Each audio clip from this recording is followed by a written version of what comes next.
हवामान बदलाने शेतीवर थेट हल्ला चढवला असून शेतीवर आधारित अर्थव्यवस्था कोलमडण्याची भीती वाढली आहे।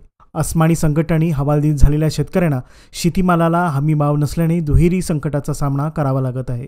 यावर तोडगा म्हणून हवामान अंदाजानुसार पिकांची निवड आणि पीक लागवडीची योग्य वेळ ठरवणे, ऊस भाताऐवजी कमी खर्चात विपरीत हवामानातही उत्पादन देणाऱ्या भरड धान्यासह इतर पिकाकडे वळणे, जमिनीचा पोत जपणे आणि जोखीम व्यवस्थापनासाठी कृषी संस्थांचा आधार घेणे गरजेचे आहे, असे मत तरुण भारत संवादतर्फे मंगळवार दिनांक 11 जून रोजी आयोजित बदलते हवामान आणि शेती या विषयावर राऊंड टेबल चर्चासत्रात व्यक्त झाले।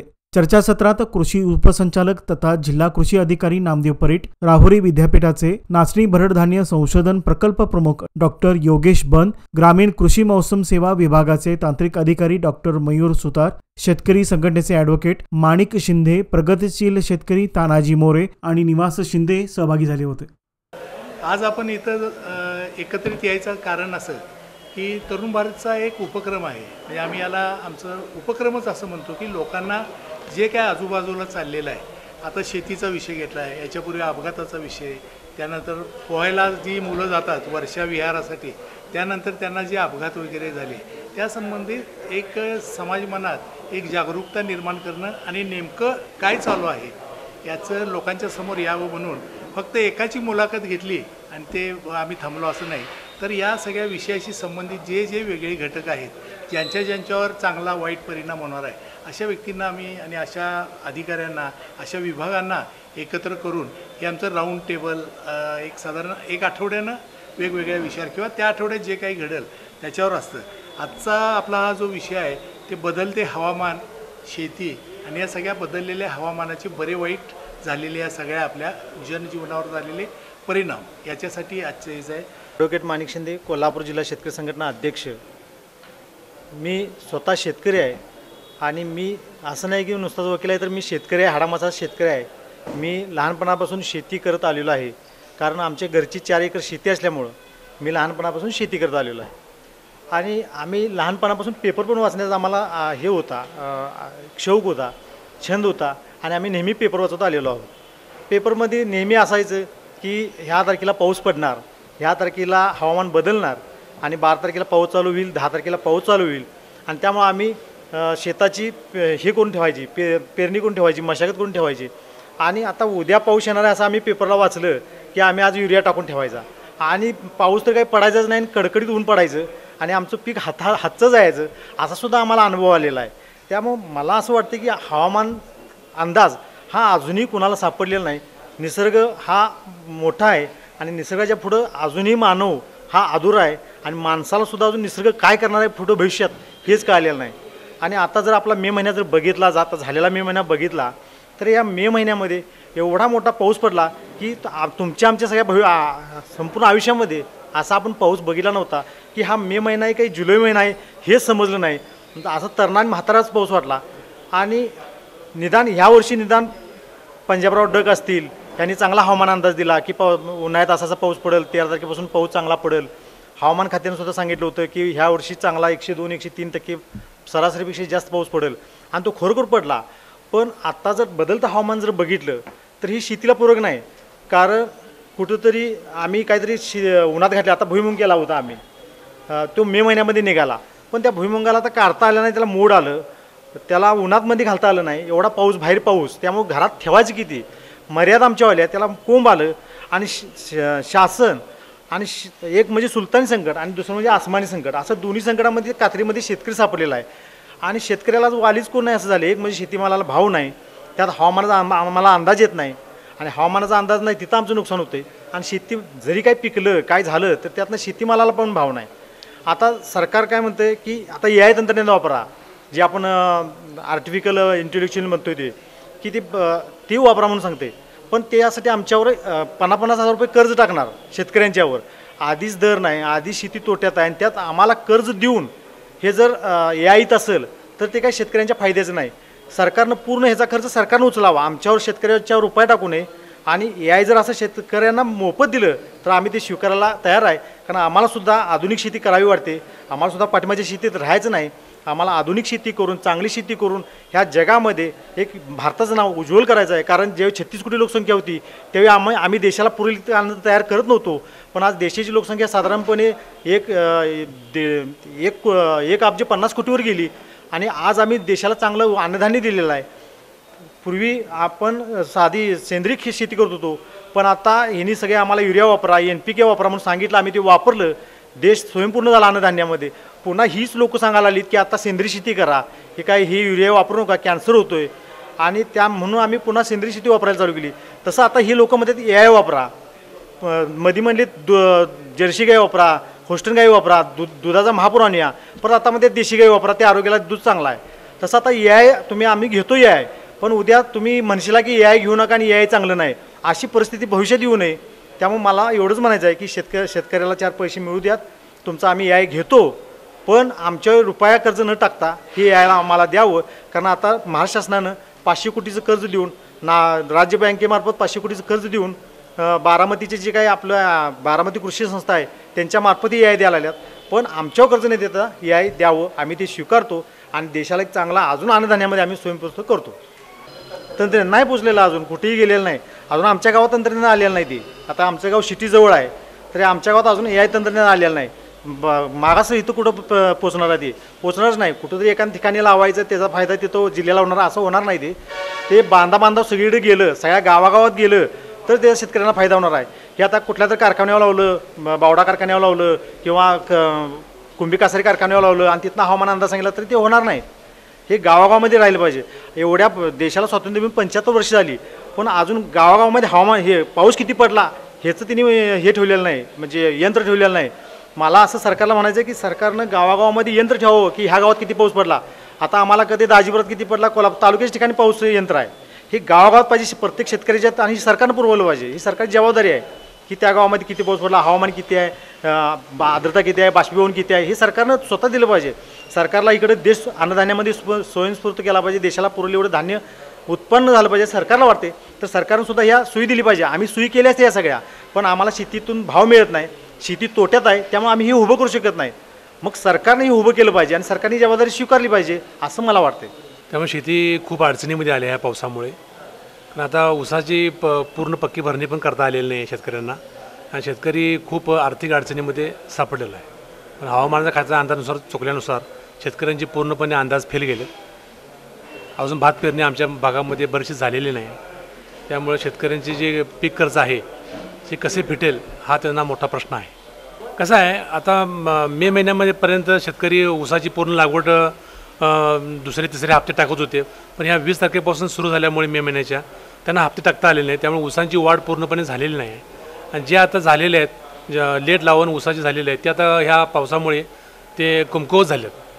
त्याची वाढ पूर्णपणे थांबलेली आहे. त्यामुळे शेतकरी पूर्णपणे अडचणीत आलेला आहे. पक्व होत होतं. हा महिना 1 महिना पाऊस अगोदर आलेला आहे. त्याच्यामुळे शेतीवरती खूप वाईट परिणाम झालेला आहे. नमस्कार, मी तानाजी लोहू मोरे कोगे, तालुका करवीर, जिल्हा कोल्हापूर. एक प्रयोगशील शेतकरी म्हणजे मला कृषी विभागानंच प्रयोगशील काहीतरी वेगवेगळे प्रयोग करतोय म्हणून उपाधी मिळालेली आहे आणि त्या पद्धतीने आम्ही शेती करत आलेलो आहे.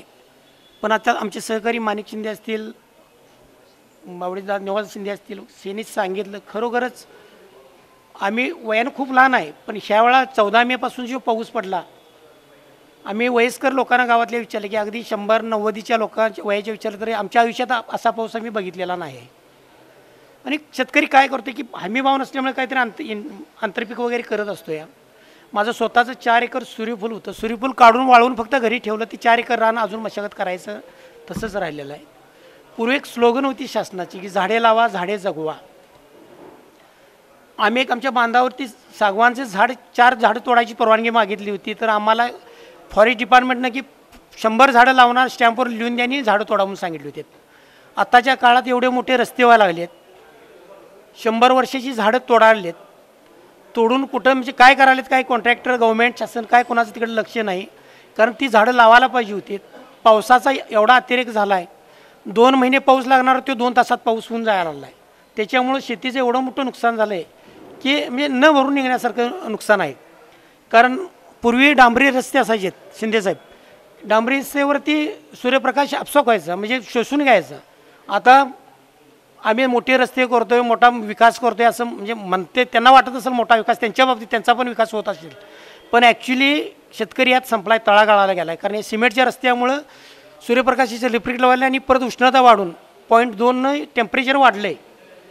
आता पाऊस पडला तरी 5 मिनिटात परत एवढं गरम होतं आहे की म्हणजे बघायला नको, एवढी मोठी तिची म्हणजे खूप मोठं नुकसान आहे. कारण आत्ता विषय असा झाला आहे की खरोखरच शेतकऱ्याला कोण वाली आहे का नाही, म्हणजे अशी परिस्थिती झालेली आहे. आता जस्ट मी मार्केटमधून आलो आहे, 70 किलो मिरची आणि 30 किलो म्हणजे 100 किलो मिरची विकत घेऊन आलो होतो. 4 दिवसात मिरची 100 रुपयाच्या दरानं जात होती. 25 रुपयानं माणिक शिंदे साहेब आम्ही मिरची आता घातली, याच कार्यक्रमाला यायचं म्हणून घालून आलेलो आहे. कारण खरोखरच याच्यावरती सगळ्याचे निर्बंध पाहिजे, निकष पाहिजेत. कालची पुढालाच एक अशी बातमी होती की रोपवाटिकेवरती ऊसाची रोपवाटिका प्रत्येकजण उठतोय, रोपवाटिका घालायला आहे. कारण त्या रोपवाटिकेच्या माध्यमातून कशी रोपं देतोय, चांगल्या बेने प्लॉटमधला बेनेचा ऊस वापरतोय, म्हणजे कटला फाउंडेशन वापरतोय, ब्रिडर वापरतोय, काय ह्याची काहीच दखल नाही. कोण पण उठतोय आणि काय पण व्यवसाय करला आहे, याच्या सगळ्याला बळी शेतकरी पडायला आलेला आहे. माझं एवढंच म्हणजे विनंती आहे. खरोखर आजचा उपक्रम तरुण भारतचा मी धन्यवाद मानतो एवढ्यासाठी की खूप छान विषय केला आणि ह्या विषयासाठी सगळे तज्ज्ञ बोलवलेत.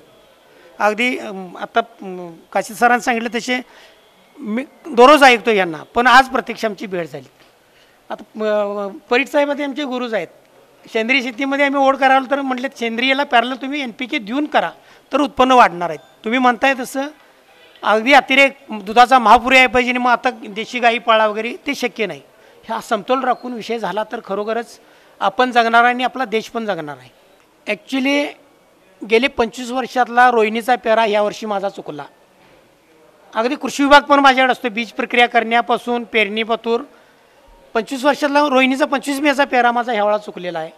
कारण 25 मेचा पेरा केला की गावाकडली लोक काय नाही, बाकी मग दिंडी वारीला जायचं पण निवांत असतात. काही मंडळी अजून पेरणी नाही, ऊसाची भरणी करायची, मोठी बांधणी करायची आहे, तरवे टाकायचे आहेत, ते अजून म्हणजे संभ्रम अवस्थेत आहेत. आणि असं काय म्हणजे विषय की खरोखरच आम्ही हा आमचा विश्रांतीचा काळ तसा म्हटला तर जून महिन्यापासून ऑगस्ट महिन्यापासून विश्रांतीचा काळ शेतकऱ्याचे बऱ्यापैकी कामं सगळे आटोपलीत की. पण आता बघितलं तर शिवारात मी येता एकाला सोयाबीन 15 किलो आता घरचे सोयाबीन देऊन आलो आहे. कारण बियाण्याचं पण बऱ्यापैकी पूर्ण संपला, वेळेत वेळी असल्यामुळे सगळं पूर्ण गोंधळ झालेला आहे.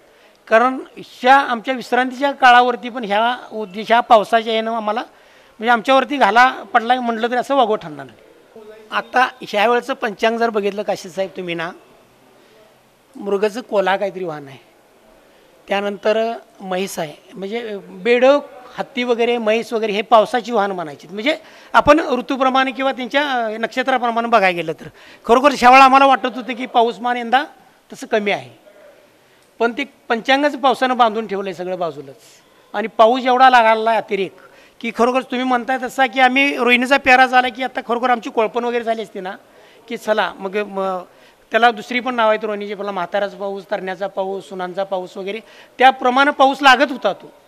ह्याला असे सर्वस्वी शासन असेल लोक म्हणजे सगळीच सर्व जबाबदार आहेत.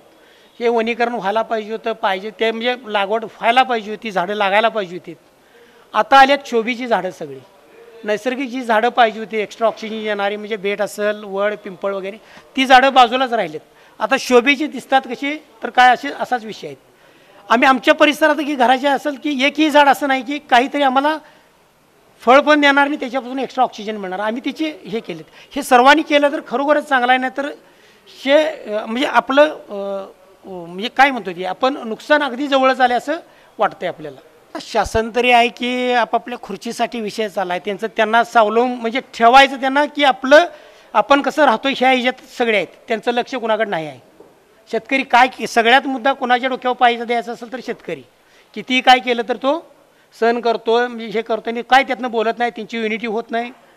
आता यांचे एक संघटनेत पण आमचे म्हणजे बरेच झाल्यात, यांचे ज्याच्या विचाराप्रमाणे संघटना होत गेल्यात, त्यामुळे एका छताखाली शेतकरी येणं झाला त्याचा फायदा वरती झाला, त्याच्यामुळे हे येणं झालं. नाहीतर खरोखरच तुम्ही डॉक्टर असू दे, उद्योगपती असू दे, व्यापारी असू दे, सगळे नसले तरी काही त्यानं म्हणजे फरक पडणार नाहीत. माझं मत आहे की 8 दिवस शेतकरी संपावरती जाऊ दे, काही नाही घेऊन येतो ते माळव वगैरे बाजारात. मी कोण कोणापासून जगते या कोरोनानं दाखवलेलं आहे आणि आम्ही ते केलं आहे. ते कृषी विभागाच्या माध्यमातून आम्ही कोल्हापूरमध्ये जवळजवळ 50 अपार्टमेंटमध्ये शेतकरी थेट ग्राहक भाजीपाला दिलेला आहे, मी केलेला आहे आणि तोच हा याच्यापासून वंचित आहे. आता एवढी वाईट परिस्थिती आहे की भाजीपाला आम्ही बघतो AC मध्ये जॅकेट असतील, बूट असतील, अगदी बूट आम्ही आमच्या पायात घालतो, तो AC रूममध्ये बूट वगैरे विकायला आहेत आणि भाजीपाला आपण कुठेतरी गटाराच्या कडेला रस्त्यावर उभारतोय, येतोय, कोण बोलतोय, म्हणजे किती अब्रू काढतो याची पण म्हणजे खरंच वाईट आहेत ते दिवस हे शेतकऱ्यांच्यासाठी. मी हे म्हटलं तर वागू म्हणण्यापेक्षा त्यातनं आम्ही प्रत्यक्ष होरफळून गेलेलो आहे. हो हो हो. नमस्कार सगळ्यांना. आता बरीच चर्चा झाली, म्हणजे जे काही शेतीमध्ये लॉसेस वगैरे होतात भरपूर, तर आहे ग्राउंड फॅक्ट पण ती आहे. तर मगाच्या तर सरांनी सांगितलं की महाराष्ट्र शासनाचं हवामान खातं हे सर 1875 साली हवामान विभागाची स्थापना ब्रिटिश ईस्ट इंडिया कंपनी ह्या कंपनीनं केली. तर तेव्हापासून हे हवामान खातं कार्यरत आहे आणि हे मिनिस्ट्री ऑफ अर्थ सायन्स ह्याच्या अंडर हे हवामान खातं येतं. पहिल्यांदा त्याचं मुख्यालय होतं कोलकात्यामध्ये, नंतर ते शिफ्ट केलं शिमला. आपण पुण्यामध्ये जर गेला असाल शिवाजीनगरला शिमला ऑफिसचं चौक आपण म्हणतो, तिथं त्याचं मुख्यालय होतं आणि नंतर आता मौसम भवन दिल्लीमध्ये त्याचं मुख्यालय आहे. तर हवामान खातं ही वेगवेगळ्या डिपार्टमेंटला हवामानाचा अंदाज देतं आणि हवामानाचे अंदाज हे साधारण 4 प्रकारचे असतात. तर सर म्हणजे सर म्हणले की साधारण जानेवारीमध्ये जरी पावसाचा अंदाज दिला असता, आता आपले इथलं जे आपण क्लायमेट म्हणतो तर ते क्लायमेट आहे मोसमी वाऱ्यापासून येणारा आपल्याला पाऊस मॅक्झिमम पडतो. तर ह्याचा आपल्याला अंदाज देताना आपण हवामान खातं 2 वेळा हे लॉंग रेंज वेदर फोरकास्ट देतं. हवामानाचं जे अंदाज आहेत, नावकास्टिंग एक असतं, नावकास्टिंग म्हणजे साधारण 3 ते 4 तासापर्यंत आपण अंदाज देतो. आता मगाशी मोरे सरांना आमची ओळख झाली आणि झाल्या सरांनी सांगितलं की 3 ते 4 तास आधी सरांचा मेसेज पडतो. म्हणजे मी तुम्हाला सांगू शकतो सर की नावकास्टिंगमध्ये 3 ते 4 तासाचा अंदाज दिला जातो. ह्याच्यामध्ये पुढील 3 ते 4 तासात पाऊस कसा राहील, आपण मॅक्झिमम पाऊस आणि ढगांची जे काय वाटचाल आहे आणि अजून एक सगळ्यात महत्त्वाची गोष्ट लाईटनिंग, विजा पडण्याची किती शक्यता आहे, ही गोष्ट आपण हे नावकास्टिंगमध्ये कव्हर करतो. नंतर शॉर्ट रेंज वेदर फोरकास्ट असतो, ते साधारण पुढील 3 दिवस पाऊस कसा राहील. नंतर मीडियम रेंजमध्ये पुढील 7 ते 8 दिवस पाऊस कसा राहील आणि लाँग रेंज वेदर फोरकास्ट हा आपला ॲग्रिकल्चरच्या दृष्टीने सगळ्यात महत्त्वाचा असतो अंदाज. हा IMD एप्रिल महिन्याच्या साधारण 20 तारखेच्या म्हणजे साधारण 3ऱ्या आठवड्यात पब्लिश करतं पहिल्या टप्प्याचा अंदाज. आणि दुसऱ्या टप्प्याचा जो अंदाज आहे तो तो जून महिन्याच्या पहिल्या वीकमध्ये पब्लिश केला जातो. तर ह्या अंदाजात साधारण सांगितलं जातं की 104% सरासरीचा पाऊस पडेल. हा स्टेट वाईजसुद्धा आणि स्टेट वाईजसुद्धा हा अंदाज आपल्याला मिळतो. तर हे अंदाज म्हणजे हवामान खात्याच्या स्थापनेपासून जे काय टप्प्याटप्प्यानं आता डेव्हलपमेंट होत आहे. आता 2005 साली ग्रामीण कृषी मोसम सेवा हा जो प्रोजेक्ट आहे, ग्रामीण कृषी मोसम सेवा हा प्रोजेक्टची स्थापना झाली. तर ह्या प्रोजेक्टच्या अंडर पूर्ण आपल्या देशामध्ये साधारण 130 ठिकाणी हा प्रोजेक्टचं काम चालतं आणि हे काम 130 ठिकाणच का निवडली, तर ह्या 130 ठिकाणी म्हणजे ॲग्रो क्लायमॅटिक झोन्स आहेत. हे पूर्ण देशाचे 130 हवामानानुसार विभाग पाडलेले आहेत आणि प्रत्येक विभागासाठी एक GKMHचं किंवा आपण ॲग्रोमेट्रोलॉजी फील्ड युनिट असं म्हणतो आपण, तसं 130 ठिकाणी हे AMFUचं काम आहे, म्हणजे GKMHचं काम आहे. महाराष्ट्रात 9 ॲग्रो क्लायमॅटिक झोन्स आहेत. ह्या 9 ॲग्रो क्लायमॅटिक झोन प्रत्येक झोनमध्ये एक असे 9 ठिकाणी हे काम चालतं. आणि महात्मा फुले कृषी विद्यापीठाचा जर विचार केला तर ह्या कृषी विद्यापीठाच्या अंतर्गत जेवढे जिल्हे येतात ह्या जिल्ह्यांमध्ये साधारण 4 ठिकाणी हे GKMHचं युनिट आहे. एक आहे इगतपुरीमध्ये, राहुरीमध्ये, पुण्यामध्ये आणि आपलं कोल्हापूरमध्ये. आता आपण स्थानिक बाबींचा जर विचार केला तर आपल्या इकडं कोल्हापूरचं आपण जर विचार केला पावसाचाच, तर शिरोळपासून जर आपण गगनबावड्यापर्यंत जर गेलो तर साधारण 700-800 मिलीमीटर प्रति वर्षी होणारा पाऊस हा 4000 मिलीमीटर प्रति वर्षीपर्यंत येतो. तर हे म्हणजे हवामान खात्याचं जे काही वर्गीकरण केलं आहे हवामान खात्यानं 9 झोनमध्ये, तर त्यातलं हे सब माउंटन झोनमध्ये आमचं विभागीय कृषी संशोधन केंद्र आहे. सब माउंटन म्हणजे उपपर्वतीय विभाग. मग हे आपल्या ग्रामीण कृषी मोसम सेवेचं जे युनिट आहे हे कोल्हापूर, सांगली आणि सातारा ह्या तिन्ही जिल्ह्यांसाठी कार्यरत आहे.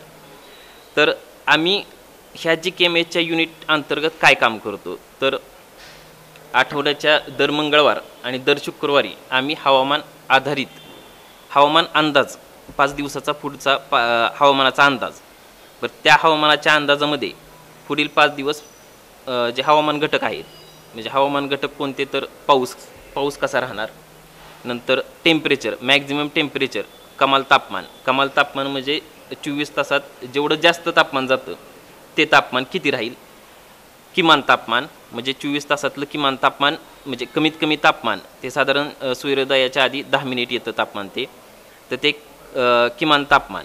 नंतर सकाळची सापेक्ष आर्द्रता हे पेस्ट आणि डिसीज म्हणजे रोग आणि किडीच्या जे इन्सिडेंट असतात, जे किडी येतात त्याच्यासाठी खूप महत्त्वाचं असतं.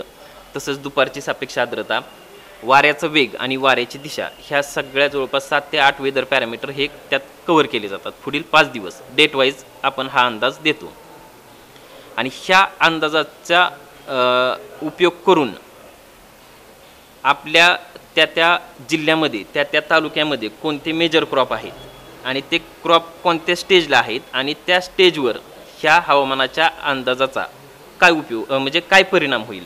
म्हणजे जर समजा पाऊस प्रिडिक्शन दिला असेल आणि आपण फवारणीचं नियोजन असेल तर फवारणी करून आपल्याला जमणार नाही.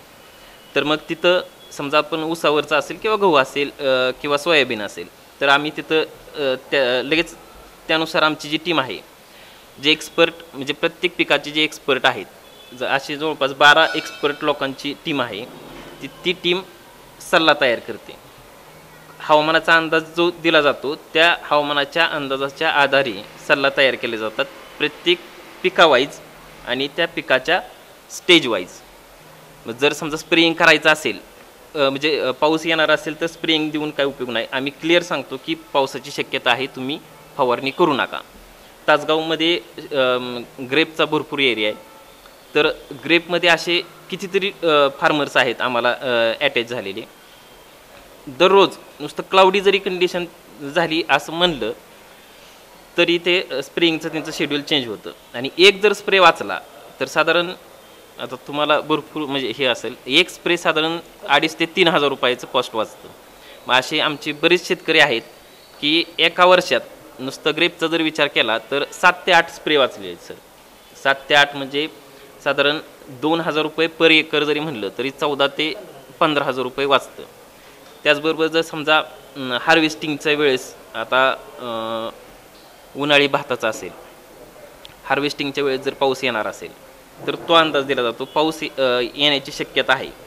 आता चुये, बाचणी त्या साईडचे बरेच शेतकरी चांगले फीडबॅक देतात की दिलीप पाटील म्हणून आमचे एक शेतकरी बेलवळ्याचे, पावसाचा अंदाज होता 2 दिवसानंतर पाऊस येणार आहे, त्यांचं भात कापायचा होता, उन्हाळी भात. तर लेबरचा खूप प्रॉब्लेम, तर ते म्हणत होते की साधारण 3 ते 4 दिवसानंतर मी करणार आहे नियोजन. त्यांना सांगितलं आजच्या आज किंवा उद्या, जास्तीत उद्या कसल्याही परिस्थितीत तुम्ही काढणी करून घ्या, पाऊस येण्याची दाट शक्यता आहे. त्यांनी 2 दिवसात मॅनेजमेंट केलं. 3ऱ्या दिवशी त्यांचा सकाळी फोन आला की सर पाऊस झाला आहे आणि खूप फायदा झाला आहे. म्हणजे हे भारतीय हवामानशास्त्र विभाग हे आता शेतकऱ्यांपर्यंत पोहोचण्याचा खूप प्रयत्न करत आहे. पूर्वी जिल्हास्तरीय स्तरावर जे अंदाज दिले जायचे आता हे तालुका स्तरावर पण दिले जातात. हे जे आमच्या युनिटचं जर पाहायचं म्हणलं तर कोल्हापूर, सांगली आणि सातारा ह्या तिन्ही जिल्ह्यांचं जर मिळून आमचे साधारण जवळपास 60 ते 70 व्हॉट्सॲपचे ग्रुप आहे. आणि पंचायत राज आम्हाला दिल्लीकडूनच एक लिस्ट आली सर.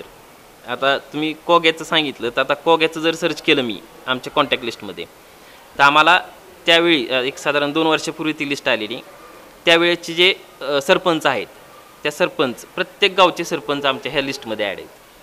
म्हणजे जी काय साधारण 2-3 हजार गावं असतील ह्या तिन्ही जिल्ह्यात मिळून, ते तिन्ही जिल्ह्यात प्रत्येक गावातला कॉन्टॅक्ट नंबर आहे हा.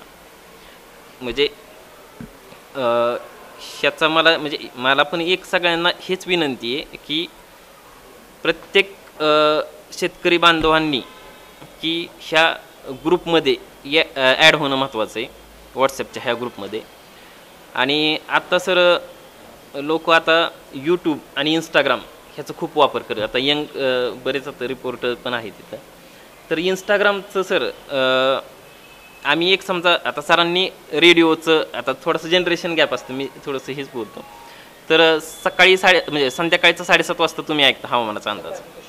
हां, तर एअर कोल्हापूरला, आकाशवाणी कोल्हापूरला हा अंदाज दिला जातो दररोज सर. साधारण 3 मिनिटाचं आपण अंदाज आणि थोडासा शेती सल्ला असतो तो.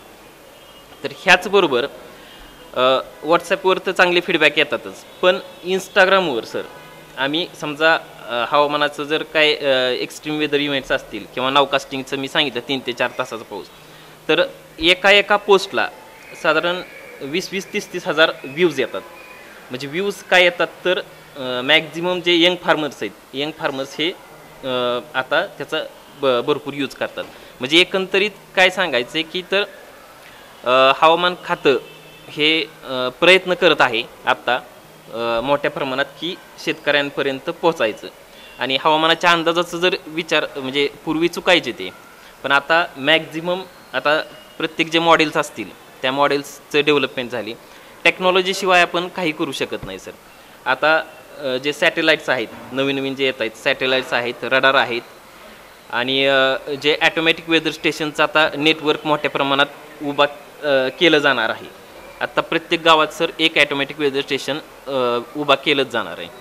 आणि ह्याच्या बरोबरीला सरांनी सुरुवातीला सांगितलं आर्टिफिशियल इंटेलिजन्स येणाऱ्या 3 ते 5 वर्षात सर पूर्णपणे हे चेंज झालेलं असणार आहे की म्हणजे आर्टिफिशियल इंटेलिजन्सचा प्रत्येक क्षेत्रात एवढा मोठा म्हणजे वापरसुद्धा होणार आहे आणि त्याचा आपल्याला खूप मोठ्या प्रमाणात उपयोग पण होणार आहे. आणि म्हणजे ह्याची जी ॲक्युरेसी आता साधारण 80% 80 ते 85% हवामानाच्या अंदाजाची ॲक्युरेसी आहे. तर ही जी ॲक्युरेसी आहे ही 95%च्या अबोव तर म्हणजे जाण्याची खूप दाट शक्यता आहे. आणि तसं प्लॅनिंग पण आहे. आणि हे जे अंदाज आहेत हे ब्लॉक लेवलपासून हे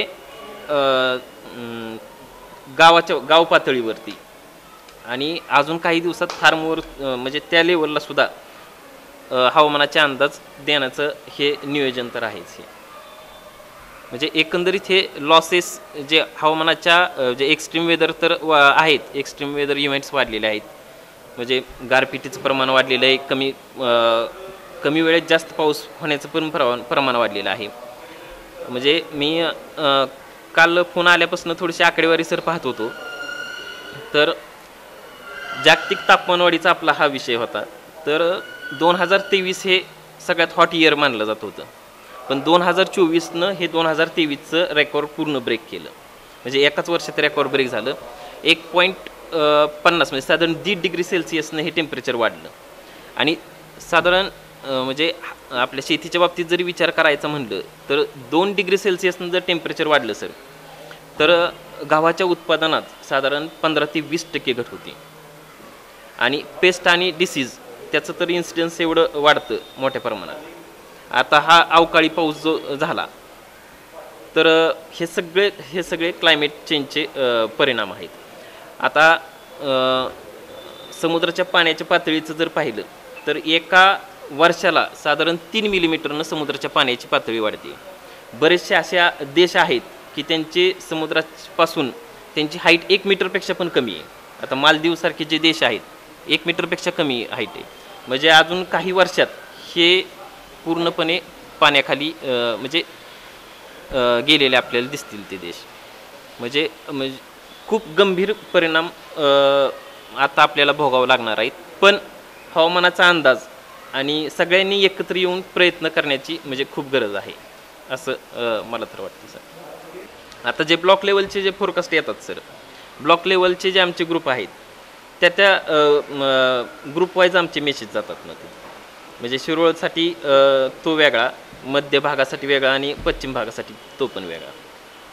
आणि त्याचबरोबर सर आता लाईटनिंगचं जे मागाशी मी म्हणलं, लाईटनिंगसाठी हवामान खात्यानं आमचं दामिनी हे एक ॲप काढलेलं आहे.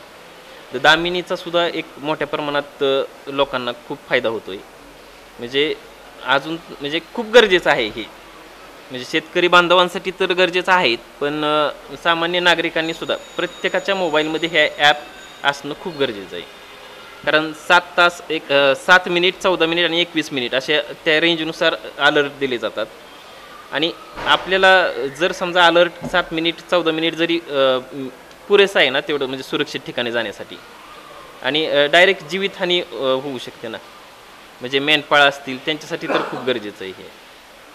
आपण म्हणतो सर की टेक्नॉलॉजी, पण टेक्नॉलॉजीचा यूज केल्याशिवाय आता आपल्याला पर्यायच नाही आणि त्यात मागं राहून चालणार नाही. तर म्हणजे ह्या आमच्या हवामान खात्याचं जे मग सांगितलं काम, तर हे जे ग्रुप आम्ही तयार केलेले आहेत ह्या 3 जिल्ह्यामध्ये, कोल्हापूरमधले 12 तालुके, सातारमधले 11, सांगली जिल्ह्यातले 10 तालुके, हे तालुके आम्ही कृषी विभागाच्या कोऑर्डिनेशनमधूनच केलेले आहेत. म्हणजे सरांशी आम्हाला खूप मदत झाली ते मेंबर म्हणजे शेतकरी कलेक्ट करताना. आणि प्रत्येक तालुक्यात साधारण नाही ना 1-2 व्हॉट्सअपचे ग्रुप आहेत, आणि एका ग्रुपमध्ये पूर्वी 256ची लिमिट होते एका ग्रुपमध्ये ॲड करण्याची, आता 300च्या वर शेतकरी आहेत. आणि मगाशी मी सांगितल्याप्रमाणे प्रत्येक ग्रुपमध्ये त्या गावचा मे बी माझी तरी किंवा अजित म्हणजे चालू तरी सरपंच आहे, म्हणजे प्रत्येक सरपंचापर्यंत तरी हे आमची माहिती जाते.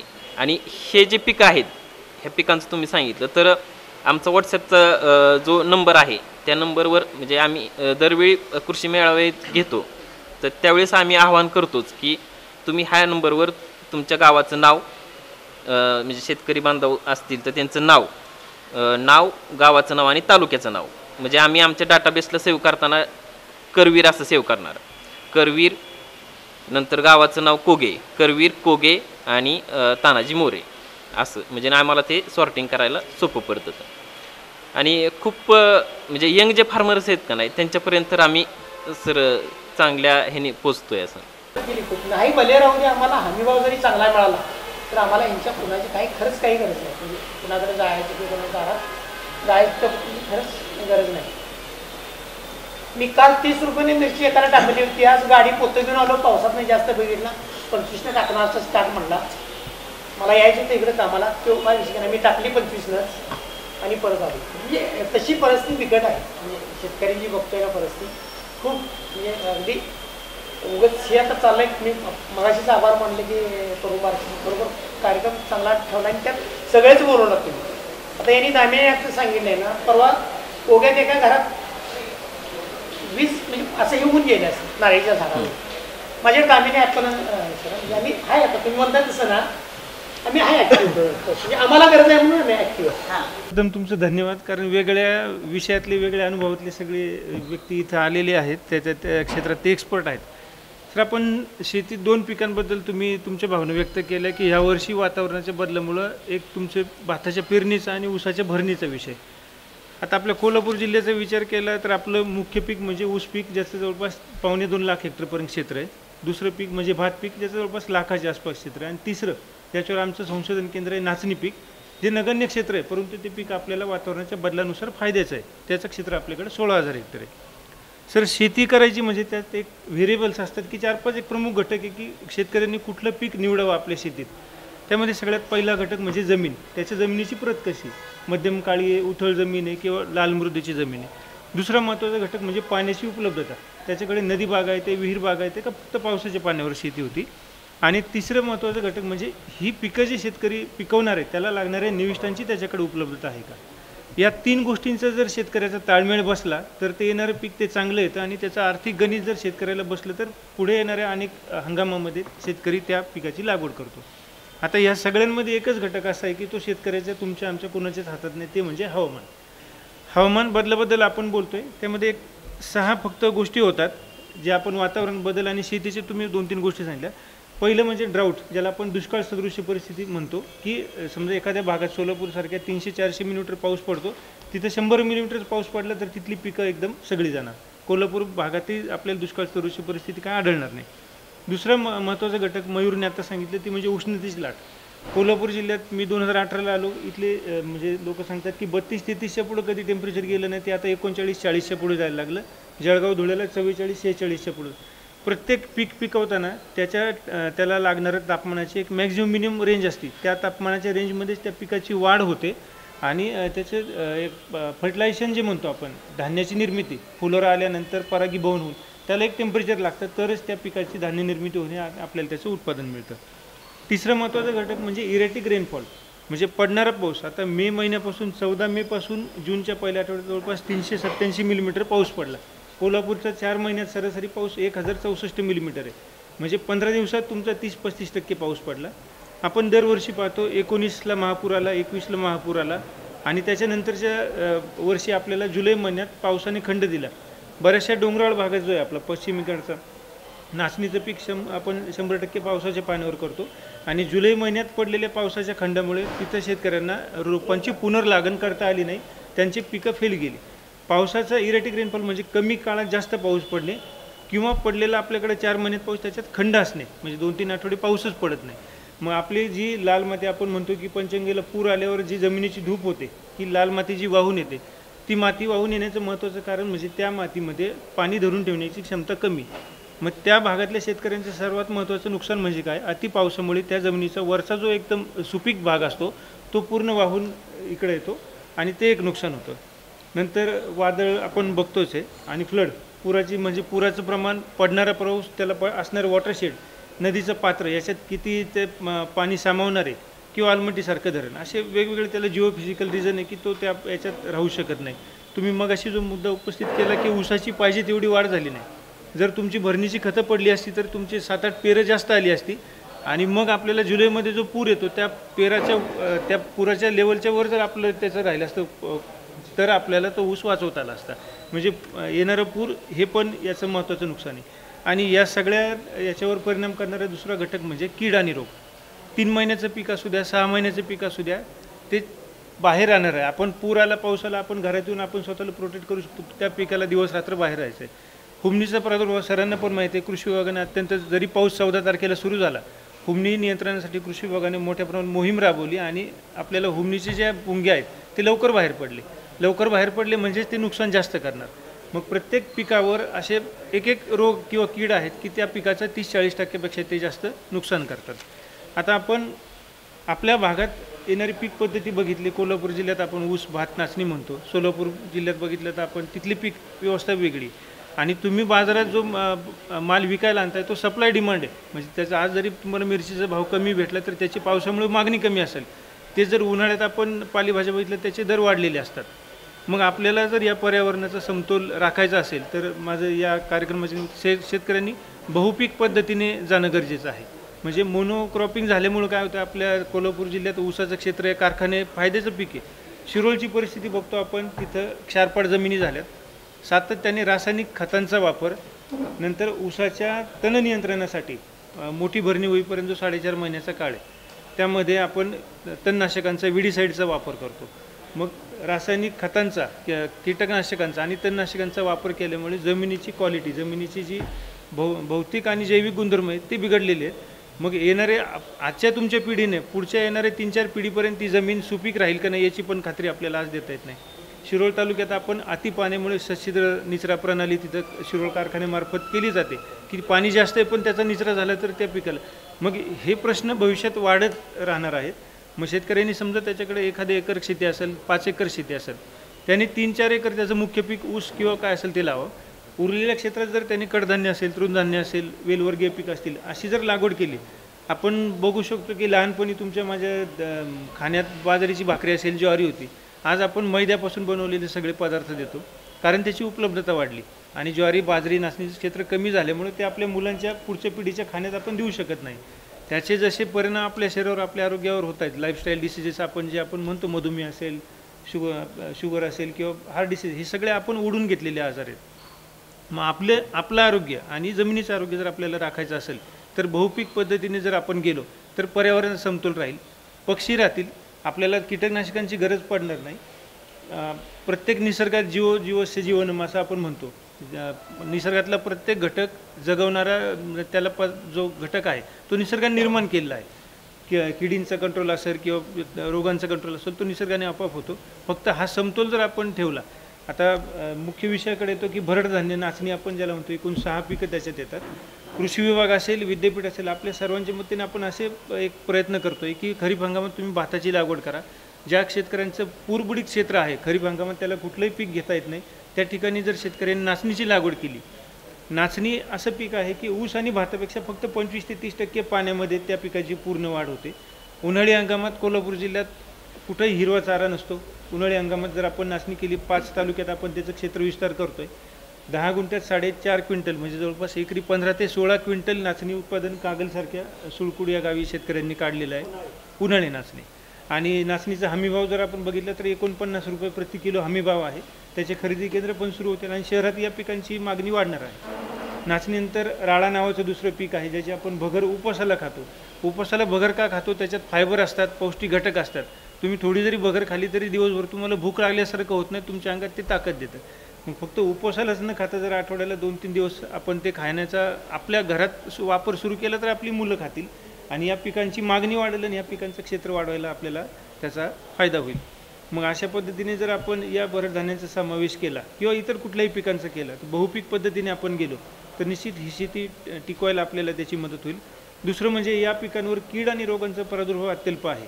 आत्तापर्यंत कृषी विभागाच्या सहकार्याने जिथं जिथं आम्ही उन्हाळी प्रयोग घेतले किंवा तिथं कुठंही एकाही बुरशीनाशकाची फवारणी करण्याची गरज शेतकऱ्याला पडली नाही. म्हणजे तुम्ही पेरणी करून करा किंवा रोप लागण पद्धतीने करा, तुम्हाला मिळणारं उत्पादन त्या पिकांना अश्युअर. आणि उत्पादन खर्च कमी. 3-3.5 महिन्यात जर तुम्हाला 16 क्विंटल उत्पादन होतं आहे, तुम्ही जर गुणाकार केला, नाचणीचं पीक जर 2दा घेतलं आणि ऊसाचं पीक घेतलं तर नाचणीचं पीक तुम्हाला फायद्यात येईल, तुम्ही जर खर्चाचा ताळमेळ बघितला. आणि सतत एकसारखं पीक घेतल्याने काय होतं, जमिनीत उपलब्ध असलेले जे अन्नद्रव्य आहेत ते एकसारखे ओढले जातात. त्या मूलद्रव्यांची, त्या अन्नद्रव्यांची जमिनीत कालांतराने कमतरता जाणवते. मग खोडवा घेतला, निडवा घेतला तर 3 वर्षांतर आपण पिकांची फेरपालट करावी. मूग उडीद असेल, उन्हाळी हंगामात ते पीक केलं तर त्याचा पुढच्या पिकाला आपल्याला फायदा होऊ शकतो. आपण नवीन उपाययोजना सुचवत आणि जुनं बंद करा असं कधीच सांगणार नाही. कारण सस्टेनेबल वेनी जायचं असेल तर आपल्याला थोडंफार प्रमाणात त्याचं सुरुवात केली तर ही शेती आपल्याला पुढच्या पिढीला देता येईल आणि माणसाचं आरोग्य आणि जमिनीचं आरोग्य टिकून हे सस्टेनेबल म्हणजे शाश्वत पद्धतीने आपल्याला पुढे जाता येईल. पण त्यामध्ये एक्सपर्टच आहात. तर आता AI तंत्रज्ञान जे आलं आहे ते आता माझं समजा 4 एकर क्षेत्र नदी किनाऱ्याला आहे आणि आता सरकारमध्ये AI तंत्रज्ञान घ्या. आता माझा दरवर्षी ऊस हा महापुरात जातो आहे, मग मला AI तंत्रज्ञानाचा उपयोगच काय? दरवर्षी माझा ऊस जातो आहे, मग मला गरज काय आता की आता जे काय रस्त्यावर तुम्ही जे भराव घातल्यात सरकारनं, ते भराव काढून घेऊन पूर्वी जी 1990ला स्थिती होती की अशी खालची होती ती तुम्ही आता वरची स्थिती केली. रस्त्यांची स्थिती पहिली 90ला खालची होती, ती वरची केली आणि त्यामुळे त्या भरावाला आमचं पाणी तटल्यामुळं आमचा 4 एकर ऊस बाद व्हायला लागला आहे. ते भराव काढून घेऊन आता आधुनिक तंत्रज्ञान आलं आहे, आता जसं AI आले तसं टेक्नॉलॉजी बांधकाममध्ये आल्यात, तर संपूर्ण भराव रस्त्यांचं काढून घेऊन आता शिरोली पुलाचा म्हणा, तिकडं आमच्या रुईचा बंधारा, हुपरीचा बंधारा, खाली तिकडं कुरुंदवारचा बंधारा, इथला रेडिओचा बंधारा, हे सगळं भराव काढून घेऊन पाणी वाहतं केलं तर आमची शेती वाचणार आहे. नाहीतर जाणाऱ्या शेतीला AI तंत्रज्ञान घेऊन उपयोग काय? आता ऊस शेत तुम्ही म्हणताय की आता जो 1.75 हेक्टर ऊस आपल्या कोल्हापूर जिल्ह्यात आहे, तर आता ह्यातला नाही म्हटलं तर 25% ऊस हा महापुरात जातोय, निघून जातोय. मग एवढं नुकसान होते, मग AI तंत्रज्ञान घेऊन उपयोग काय आम्हाला? म्हणून मला पहिलं वाटतं की AI आम्हाला देण्यापेक्षा पहिलं पाणी वाहतं करा आणि पूर कमी करा. आलमट्टी ही खाली लांब आहे, कारण आलमट्टीच्या मागं गावं नदीच्या किनाऱ्याला आहेत. जर आलमट्टीचा आमच्या फरक पडला असता तर ती गावं वाहून गेली असती, आलमट्टीच्या मागची गावं. आपण जर हिप्परगीच्या पुढची आणि आलमट्टीच्या मागची गावं जर बघितली ती नदीच्या किनाऱ्याला आहेत आणि त्यांच्यामुळे आमच्या फरक पडला तर ती गावं बुडूनच जायला पाहिजे. 2019ला सांगलीत सगळ्यात मोठा महापूर 2019ला होता आणि 21ला त्यांचा कमी होता. 21ला आमचा मोठा महापूर होता, 4 फुटांनी सांगली खाली होती 21च्या महापुरात. त्यांचा सगळ्यात मोठा महापूर 19चा आणि आमचा सगळ्यात मोठा महापूर 21चा. मग सांगली आमच्यापेक्षा 4 फुटांनी खाली होती 21ला आणि त्यांच्याकडे जवळ आलमट्टी जवळ आहे त्यांच्याकडं. मग आलमट्टीचा तसा इफेक्ट असता तर मग सांगलीला मोठा, आमच्यापेक्षा मोठा पूर सांगलीला पाहिजे होता. तसं झालं नाही. तर येणारं पाणी आणि जाणारं पाणी हे मॅच होत नाही. आणि ज्यावेळी हायवे उलाटतात त्यावेळी येणारं पाणी आणि जाणारं पाणी मॅच होतं आहे आणि कोल्हापूरचा महापूर मग किती पण पाऊस पडू दे हायवे उलाटला की महापूर थांबतो आहे. त्यामुळं सगळ्यात महत्त्वाचं आता टेक्नॉलॉजी चांगली आली आहे साहेब. तुम्ही आमच्या कृषी खात्याचं प्राध्यापक आहे सा, त्यामुळं तुम्ही सरकारला कळवावं साहेब, तुम्ही तज्ज्ञ समिती काय असली कळवावं की पहिला भराव काढून घेणं आणि मग या तंत्रज्ञान सरकारला आमच्या शेतकऱ्यांना पुरवा, नाहीतर आमची शेती जाते तिथे या तंत्रज्ञान घेऊन उपयोग काय असं मला वाटतं. पहिल्यांदा मी आपलं तरुण भारतचं मनपूर्वक आभार व्यक्त करतो की आज अत्यंत संवेदनशील अशा विषयावरती की जो सहजासहजी रोज अनुभवाला येतो पण बघता येत नाही, अशा एका घटकावरती चर्चा घडवून आणण्यासाठी सर्व शेतकऱ्यांच्यापासून कृषी तज्ज्ञापर्यंत एकत्र एका व्यासपीठावरती चर्चा घडवून आणली. हा विषय तसा पाहिला तर अगदी जागतिक लेवलचा आहे. परिणाम मात्र व्यक्तिगत लेवलला आणि स्थानिक पातळीवर भोगायला लागतात. आता पण आपण जर बघितलं तर हवामान बदल होईल आणि त्याचे भविष्यात परिणाम भोगायला लागतील अशा प्रकारचं वक्तव्य आपण काही वर्षापूर्वी करत होतो, पण आता तो टप्पा संपलेला आहे. आत्ता आपण थेट परिणाम भोगण्याच्या त्या कालखंडामध्ये निघालेलो आहोत आणि ही तीव्रता दिवसेंदिवस वाढत जाईल जर आम्ही वेळेत नाही बदल केला तर. आणि बदल करण्याची मानसिकता ही प्रत्येक देशाच्या नेतृत्वामध्ये असणं आवश्यक आहे आणि ती दिशा जर ठरली, आज ठरली तर ती कुठं 10 वर्षांनी, उदाहरणार्थ कृषी विद्यापीठामध्ये एखादं वाण तयार करत असेल तर तिची पेरणी 10 वर्षापूर्वी होती आणि ते आज तिथे निष्कर्ष येतात. तसं ग्लोबल वॉर्मिंग ही फार मोठी एक व्यापक अशी हे आहे, तर ते आजार आहे की तो जर उपचार करायचा असेल तर वेगवेगळ्या पातळीवर करण्यापेक्षा आणि तेवढाच व्यापक आहे. कारण पृथ्वी ही तर पेशंट व्यक्ती नाही, एखादं गाव नाही, एखादा जिल्हा नाही, ही पूर्ण राष्ट्रीय पातळी म्हणजे जागतिक पातळीचा प्रश्न आहे. आणि तो एखादा जागतिक पातळीचा प्रश्न व्यक्तिगत लेवलपासून सामूहिक लेवलला समुपचारानं आणि तेवढ्याच वेगानं सोडवला तर कुठंतरी तो आवाक्यात येण्याची शक्यता आहे. अदरवाईज एखाद्यानं जसं की अमेरिकेनं मध्यंतरी निवडणूक लढल्यानंतर अनेक गोष्टीतून करारातून बाहेर पडणं अशा प्रकारचं जर काम केलं, म्हणजे घर एखादं चांगलं असतं पण एखादा माणूस जर बिघडला तर ते घर नासवतं, अशा प्रकारचं एक हे आहे. कारण हे अत्यंत गंभीर, हे दिसतंय असं चित्र नाही, हे स्लो पॉइझनिंग होतं आणि हे दिसत नव्हतं, पण त्याचा परिणाम प्रत्येक टप्प्याला आणि जगण्या मरण्यामध्ये पण दिसणार आहे. कदाचित आपण एवढ्या वेगानं म्हणजे माणसाला जेवायला वेळ नाही, पाणी प्यायला वेळ नाही, अशा प्रकारचं काम करताना जो माणूस भाष्य करतो तो माणूस 2 वर्ष ठप्प झाला एखाद्या व्हायरसमुळे, जो दिसत पण नव्हता. याचा अर्थ निसर्गामध्ये जी क्षमता आहे म्हणजे चांगलं करण्याची क्षमता आहे, तसंच आपल्या चुकीच्या वर्तनामुळे वाईट करण्याची क्षमता देखील त्याच्या पलीकडे आहे. आणि आपलं संशोधन जे पण आहे ते अगदी फार काही टक्क्यामध्ये 1-2% किंवा 4% बाकीचे प्रश्न जे मोठे आहेत किंवा ती व्याप्ती जी आहे ही फार अवास्तव आहे. सगळ्यात महत्त्वाची गोष्ट आहे की आता पण ज्या चर्चा झाल्या तर फक्त आम्ही काय करायचं ह्या लेवलला राष्ट्रीय आणि आंतरराष्ट्रीय पातळीवर वेगवेगळ्या प्रकारच्या परिषदा घडल्या आणि परिषदेतून ठरलं की 2020मध्ये आम्ही हे करू, इमिशन थांबवू, ते करू, असं करू, ह्या गोष्टी घडल्या. आणि त्यामुळे लोकांना असं वाटत आलं की हा विषय आपल्या लेवलचा नाही, तो विषय राष्ट्रीय पातळीवरचा धोरणात्मक भाग आहे, तो आपल्या लेवलचा नाही. पण ॲक्च्युली असं आहे की ती गोष्ट चर्चा घडत राहील, पण त्याचबरोबर आपण गाव पातळीवरती मी काय करावं ही गोष्ट फार महत्त्वाची होती. कारण शेवटी प्रश्न जागतिक लेवलला चर्चा केली असली आणि उत्तर काढण्याचा प्रयत्न केला असला तर त्याची अंमलबजावणी ही गाव पातळी आणि व्यक्तिगत लेवलला होणार आहे. आणि व्यक्तिगत लेवलला जो पण प्रत्येक माणूस त्या पद्धतीने प्रेरित होणार नाही, जो पण तो प्रश्न समजून घेणार नाही आणि त्याला समजून घेण्यासाठीचं वातावरण आपण तयार करणार नाही, मदत करणार नाही, तो पण ते काही करू शकत नाही. आज साधी गोष्ट बघितलं तर रासायनिक खताची, की रासायनिक खतामध्ये जवळपास आपण 2.25 लाख कोटी सबसिडी देतो केंद्र सरकार, आणि जे रासायनिक खताची सबसिडी देतो त्या 2.25 लाख कोटीचं सरासरी जर कार्यक्षमता बघितली तर 50% म्हणजे 100 किलो जर खत वापरलं तर त्यातलं 50% खत वाया जातं. तर हे जर शहाणपणच लोकांना माहीत नसेल की बाबा हे असं होतं आहे, कारण ही गोष्ट प्रत्येकापर्यंत पोचणं आवश्यक आहे. जसं प्रत्येक शरीरामध्ये पेशी आहे, प्रत्येक पेशीला रक्ताचा पुरवठा होतो, तिथं ऑक्सिजनचा पुरवठा होतो, त्यातून तिथं चांगल्या अन्नाचा पुरवठा होतो आणि ती पेशी सशक्त होते, कारण नेटवर्किंग आहे. सगळ्यात महत्त्वाची गोष्ट यामध्ये की व्यवस्थापन होणं महत्त्वाचं. जसं की प्रत्येक गाव हे ग्रामपंचायतीने जोडायला, प्रत्येक ग्रामपंचायतीला आणि प्रत्येक गावात व्यक्ती आहे, व्यक्तीचं कुटुंब आहे, कुटुंबाचं समूह आहे, देश आहे किंवा असं आहे. तर इथला प्रत्येक घटक जो आहे काम करणारा किंवा बाधित करणारा तो शेतकरी किंवा व्यक्ती आहे. त्या व्यक्तिगत लेवलपर्यंत आपण रोजचं पोचण्यासाठी माहिती असू दे की निविष्ट असू देत किंवा काही साधनं असू देत, हे पोचवण्याची खालची माहिती वर जाणं आणि वरची माहिती खाली येण्यासाठी एक सुरळीत कायमस्वरूपी जोपर्यंत यंत्रणा तयार होत नाही, व्यवस्था होत नाही. अदरवाईज मग सगळं दत्ताची 3 तोंड असलं तर काय हवामान हवामानाचा अंदाज रोज सुरू आहे, पण तो यांना माहीत नाही. आम्ही इथं आहे की आम्ही ती सांगण्यासाठी, पण आमच्याकडे ते एकमेकाचं कोऑर्डिनेशन नाही. असंही काही प्रमाणात होतं आमचं कोऑर्डिनेशन बऱ्यापैकी. पण जेवढी प्रश्न कसं आहे, आग लागली तर आग विझवण्याचा वेग जर तो त्याच्यापेक्षा जास्त असेल तर आग विझणार आहे. नाहीतर आग लागणार अत्यंत वेगानं आणि आम्ही थोडक्यात तोकड्या प्रयत्नानं जर विझवणार असू तर ती आज विझण्याची शक्यता नाही. आत्ता परिणाम आहे व्यक्ती जगण्या मरण्यावरती परिणाम करतील अशा प्रकारचा प्रश्न एवढा आहे. पण त्याची चर्चा आणि जी व्याप्ती आहे तो तेवढा प्रायोरिटीचा सगळ्याच लेवलला नाही येतो. म्हणजे व्यक्तिगत लेवलही नाही, कौटुंबिक लेवलही वाटत नाही आणि ग्रामपंचायत लेवलही वाटत नाही. हे जर साधी गोष्ट बघितली की लक्षात ह्या सर्व गोष्टीचं पहिलं मूळ तत्व आहे. आपण शाश्वत जे आरोग्य म्हणू, शाश्वत पर्यावरण म्हणू, ह्याचा मूळ पॉईंट आहे की जल, जमीन आणि पाणी, जल, जमीन आणि जंगल, हे 3 गोष्टी आहेत की ह्यातूनच आपलं सर्व गोष्टीचं काम सुरळीत होणार आहे. पण जल आणि जमीन हे सगळ्याच गोष्टी जर प्रदूषित झाल्या त्यातून येणारं उत्पादन हे काही चांगलं असू शकणार नाही. आणि माहिती जी आहे शेतीमध्ये निविष्ठा म्हणजे खतं, बियाणं, कीटकनाशकं जे आहेत ह्या गोष्टीची जशी म्हणजे शेतीमध्ये 2 प्रकारच्या निविष्ठाची आवश्यकता आहे. एक तर मटेरियलिस्टिक निविष्ठा म्हणजे ज्याला आपण साधनं म्हणू, जसं बियाणं आहे, खतं आहे, कीटकनाशक, अवजार आहेत, मजूर आहेत, मशिनरी असतात, तर ह्या एक भाग आहेत. पण त्या वापरायचं शानपण जे आहे किंवा अक्कल म्हणू तर ती गोष्ट म्हणजे नॉलेज इनपुट आहे. मटेरियल इनपुट थोड्याफार प्रकारे प्रत्येकाला मिळतं, पण नॉलेज इनपुट त्या पद्धतीनं वेगानं गेलं पाहिजे. आणि ही फार मोठी साखळी आहे की प्रत्येक माणसं म्हणजे 6-6.5 लाख खातेदारच आपल्याकडे असतील आणि जर आमचे कृषी सहाय्यक जर 200-300 असतील तर प्रत्येकापण पोचू शकत नाही. आता याचं बेस्ट उदाहरण बघितलं तर आशा वर्कर आहे. आशा वर्करमध्ये आज आपण जे कोरोना काळातला जो ओव्हरकम करू शकलो की प्रत्येक कोण बाधित आहे तो शोधू शकलो.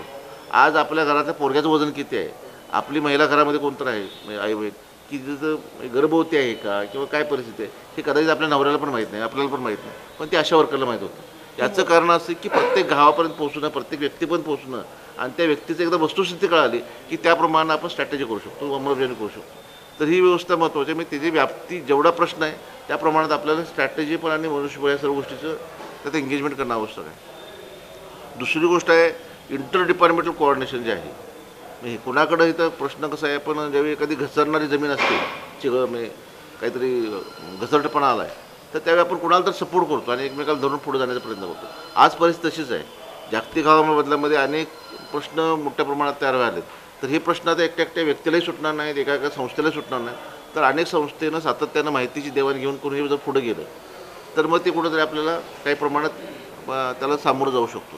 ह्याचा पहिला पार्ट आहे की जोखीम जे काय हवामान बदलाचे जे प्रत्यक्ष परिणाम आपण दिसतो ते त्याच्या अगोदर काय करायला पाहिजे, ते जे परिणाम होतात त्यावेळेस ते तोंड देण्यासाठी आपल्याकडं पुरेशी साक्षरता किंवा ती ज्ञान, माहिती, कौशल्य, स्किल देणं आवश्यक आहे.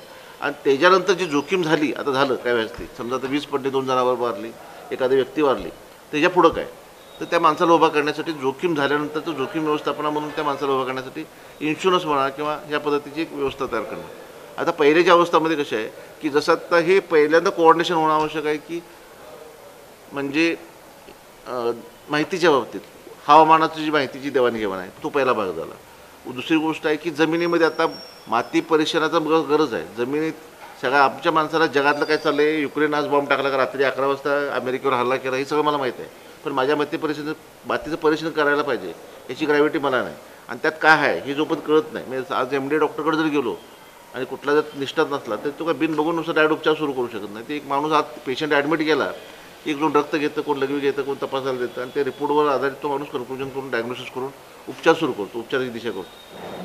आज तशी परिस्थिती आहे. आज प्रत्येक शेत आहे त्या प्रत्येक शेतामधलं मातीचा नमुना म्हणजे जमीन ह्यातलं पहिली गोष्ट आहे जमीन व्यवस्थापन, पीक व्यवस्थापन. ह्या 2 गोष्टी जर शेतीमध्ये जर, कारण ह्या शेतीमध्ये महत्त्वाची गोष्ट आहे की नैसर्गिक साधनं जे आहेत, पाणी असू दे, जमीन असू दे किंवा जे काय बायोडायव्हर्सिटी आहे, हे सगळ्याचा वापर सर्वात जास्त शेतीमध्ये होतो. आणि शेतीमध्ये हे सर्व नैसर्गिक साधन संपत्ती व्यवस्थापक म्हणून बघायला पाहिजे. नुसतं एखाद्या पिकाचं उत्पादन कमी अधिक येणं किंवा एका 2 किडीचं रोग कमी जास्त करणं हे एवढ्यापुरतं आमचं मर्यादित नाही. आणि हे जर बघितलं त्यावेळी आपण ठरवलं की हे माणूस म्हणजे नुसता एक व्यक्ती नाही. कारण गावात जर बघितलं तर 1000 हेक्टर क्षेत्र आहे, तिथं 4-5 लोक आहेत, त्यांचं पूर्ण कुटुंबात कोणाचं लग्न करायचं असेल तर शेतीतल्या फायद्यावर अवलंबून आहे. कुणा शाळा शिकवायची का नाही ही त्या फायद्यावर अवलंबून आहे. कुणाचं ऑपरेशन करायचं का नाही, उपचार करायचा का नाही हे देखील त्यावर अवलंबून आहे. मग सगळंच गोष्ट त्या अवलंबून असणाऱ्या जर शेतीवर असेल तर ती शेतीचा पाया भक्कम करणं महत्त्वाचं. मग तो भक्कम आहे त्याला माहिती देणं, त्याला आवश्यक असणं साधनं सुविधा देणं आणि पाहिजे त्यावेळी देणं.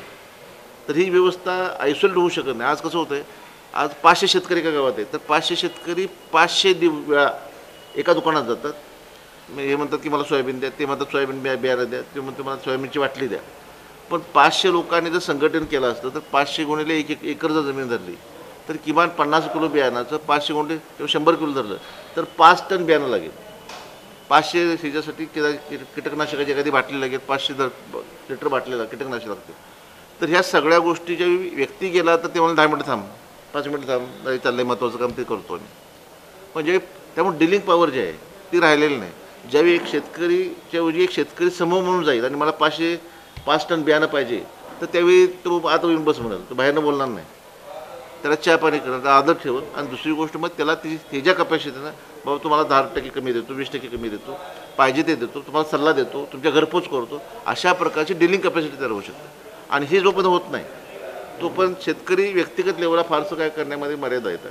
कारण मला काही जरी कळालं, कारण तंत्रज्ञान वापरायचं म्हटलं काही साधनं वापरावं लागतील, काही निविष्ठा वापरावं लागतील, आणि या दोन्ही गोष्टी करायच्या म्हटलं तर त्याच्या भागात उपलब्ध पाहिजेत आणि त्याच माफक दरामध्ये आणि ते गुणवत्तायुक्त पाहिजेत. ही व्यक्तिगत लेवलची, कारण सगळं 80% लोक जर अल्पभूधारक असतील तर त्यांना कोण जवळही करू शकत नाही.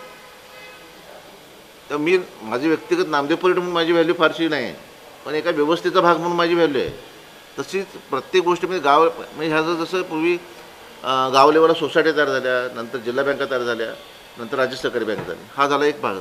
तसंच अमोल पॅटर्न जे वर्गीस कुरियन महोदयांचं जे फार भारतातल्या लोकांच्यावर उपकार आहेत की ज्या कालावधीमध्ये दूध टंचाई होती आपल्याकडं आणि नंतर आपण देशामध्ये अवस्थान झालो, हे फक्त काम झालं ते वर्गीस कुरियनच्या अमूल पॅटर्न जो आहे त्रिस्तरीय, गाव लेवलला संकलन केंद्र, जिल्हा लेवलला प्रक्रिया युनिट आणि राज्य लेवलला फेडरेशन. महाराष्ट्रात दुर्दैवाला 100% ॲज इट इज घडलं नाही, पण बाकीच्या राज्यामध्ये घडलं. ह्याचं कारण असं की गावाचा शेवटचा अर्धा लिटर दूध देखील आमचं मुंबईमध्ये जाऊ शकलं, त्याला ते विक्री व्हावी. आज उद्या डेअरी जर काही महिनाभर बंद केली तर त्या दुधाचं काय करायचं? 500 लोकांनी 500 ग्राहकाकडे जायचं का? गावाच्या बाहेर जाऊ शकतो का? तर हा मोठा प्रश्न आहे. ह्यासाठी सगळ्यात महत्त्वाचं गाव लेवलला शेतकरी गटामध्ये आला पाहिजे, सगळ्या गटांची कंपनी झाली पाहिजे, त्या भागात ज्या कंपन्या येतात. मी एखादं समजा आमचं मंडळ कृषी अधिकारी स्तर आहे जो 43 गाव आहे, तर एक सायझेबल एरिया आहे. ह्या 40 गावचा शेतकरी त्या कंपनीला जोडला पाहिजे, त्या कंपनीच्या माध्यमातून मग त्यांना आम्ही असिस्ट करू शकतो. कारण आत्ताच्या कंपन्या आहेत, आम्ही 50% अनुदान दे, 40% अनुदान, त्यातून काही होऊ शकत नाही. एखादी कंपनी आहे जी 40 गावामध्ये आहे, एवढ्या मोठ्या हजारो लोक त्याचा सहभाग आहे, त्या लोकांना आम्ही 80-90%, 100% लोक आपण सहकार्य करू शकतो. आणि कारण ही लोक मर्यादित असतात किंवा 1000-2000 कंपन्या असतील, त्यांना आम्ही सगळ्या गोष्टी करू शकतो. आणि हे एकदा तयार झालं मग त्याला मग हवामानाचा माणूस येणारा माणूस वगैरे तुमच्या गाव लेवलला सल्ला देऊ शकतो. प्रत्येक प्लॉटमध्ये येण्यासाठी सल्लागार असू शकतो. तिथं लागणारे निविष्ठा, म्हणजे शेतकऱ्यानं तिथं मेळावा करायचा, तिथलं मासिक वाचायचं, तिथलं पेपर वाचायचं आणि 4 ठिकाणी फिरायचं आणि मग शेती करायची का? त्यानं काहीच करायचं नाही.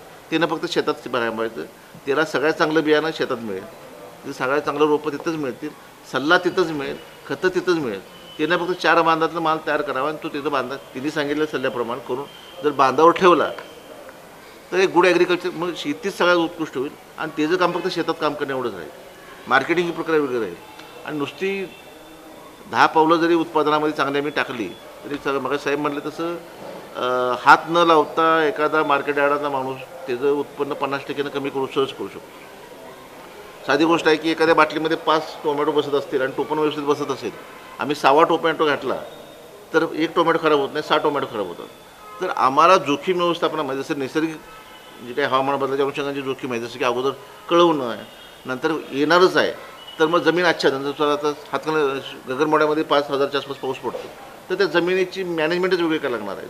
पाऊस येण्यापूर्वी जमीनवरती लॉनसारखं आच्छादन होईल अशा प्रकारचं पीक आपण घेतलं पाहिजे, जेणेकरून, कारण गवत इथं आहे, त्या गवताखालची मातीची धूप होत नाही.